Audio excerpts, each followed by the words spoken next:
But what about the stereotypes we've already created in our minds on some of these members of ethnic nationalities? Sometimes the man who comes from tribe A sees the man from tribe B as maybe a dishonest person, and vice versa, it goes round. So if we don't bring all of this to the fore, don't you think that that can also be some kind of problems?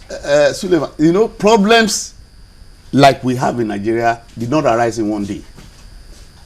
Therefore, they cannot be solved in one day.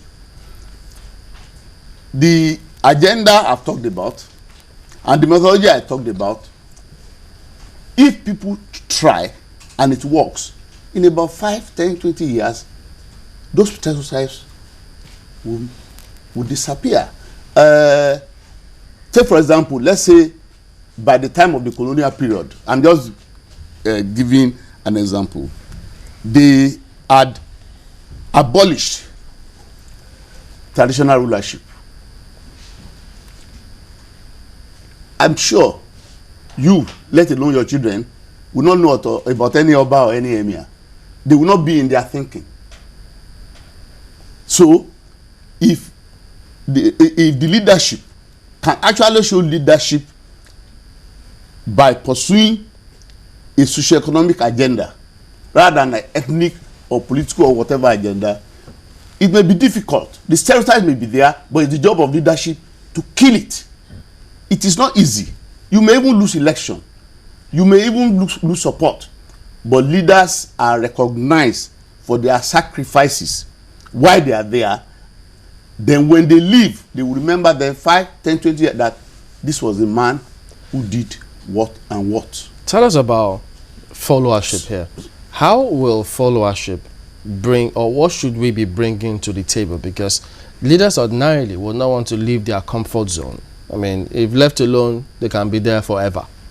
But followership has a responsibility here. What do we do? How should we approach this to ensure that, because at the end of the day, even if this conference holds, it still has to do with implementation. Followership has a big role here, don't you think?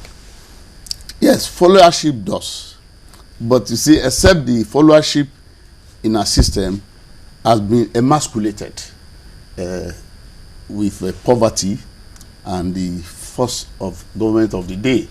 I will assume now that if the workers or students do go on the street to protest that policemen are not paid adequately, the policemen actually will be the one, the mopo, to disperse them if they don't mess them up in terms of maiming and possibly killing. Isn't that part of the price that followership has to pay to get things done? Yes, that's part of the price, and that's why I referred earlier on to what Mbeki said about the responsibility of the followership, which is make your leaders do what is right, make them govern as you want to be. That, for example, since when, and ASU is trying, because they are not just making demands for we lecturers, they are all making demands that relates to government spending, that relates to provision in the educational system. But generally, these organizations, according to Mbeki, and I agree with him, should actually do more than that and pursue the interests of the nation, not just their occupation.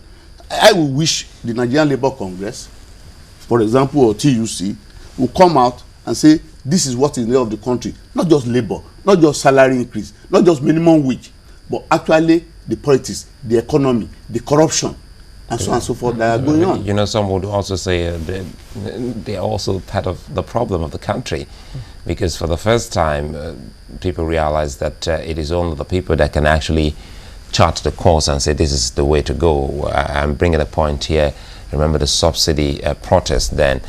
All of these unions you talked about, they all failed the people until the people took it out of as a challenge to say, look, this is what we want, and the government listened. So let's say now, because Chamberlain brought the issue of followership now, I wanted us to stay on that and see how much of power the followers have, to the extent that when they start to talk, such outcome will not be jeopardized. or compromised?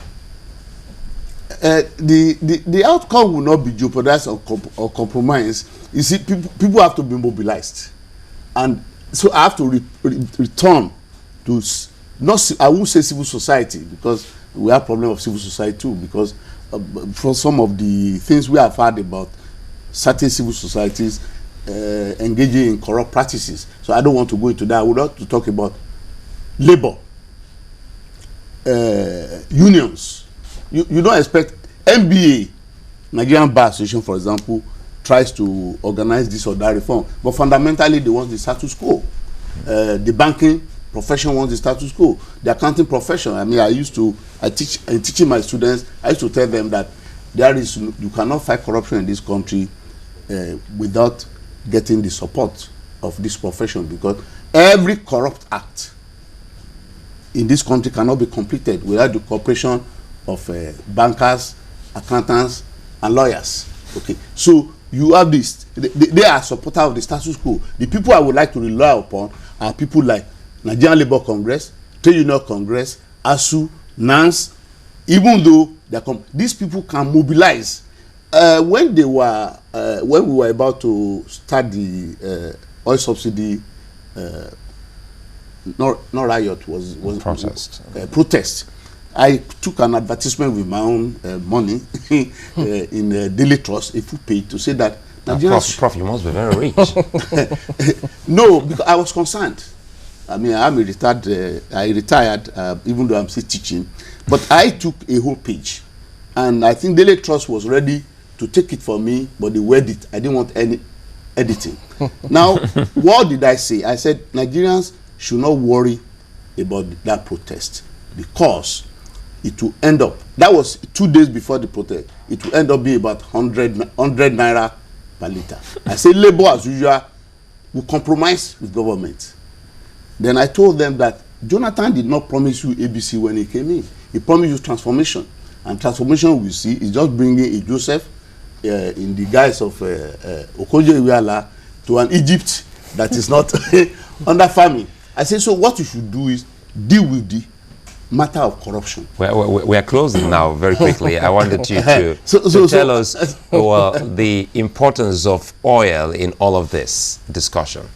The importance of oil. Is that the main factor why we're discussing? No.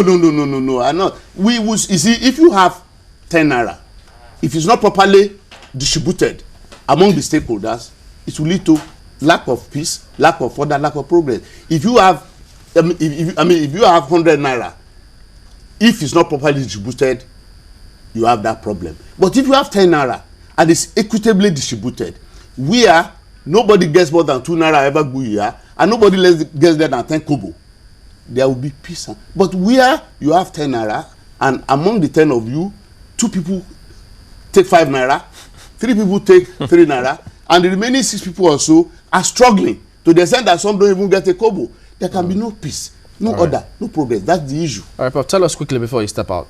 We understand ASU will be meeting today for a referendum on what happens. What should Nigerians expect? I mean, how does this referendum normally go? Are you going to be part of it? Well, I'm an ASU member and I'm ASU supporter.